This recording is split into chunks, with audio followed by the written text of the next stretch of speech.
Good morning! Isang masayang umaga na naman ngayong araw na ito. Ngayon nga, napadaan ako dito sa Manila Zoo at meron akong nakitang chimpanzee.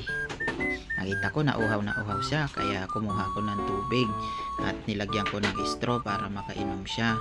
Dito, kumuha ko ng upuan para maiabot ko sa kanya yung tubig.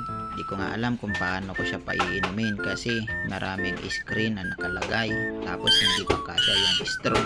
Kaya na problema ako paano ko siya paiinumin. Buti na lang matalino yung chimpanzee. O, tingnan niyo po, bumaba siya.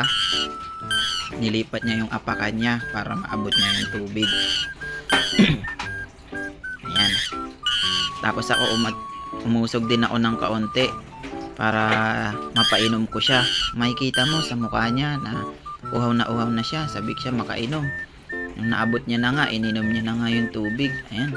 Grabe yung uhaw ng chimpanzee, oh. Di nga siya makainom ng maayos dito. Yan. Nakita niyo po, uhaw siya.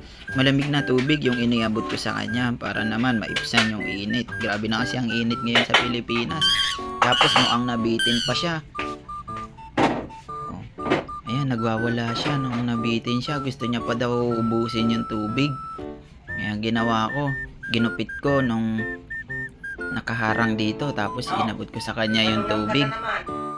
Ito na nga, nang maiabot ko sa kanya ng maayos ang tubig, naubos ng chimpanzee ang tubig.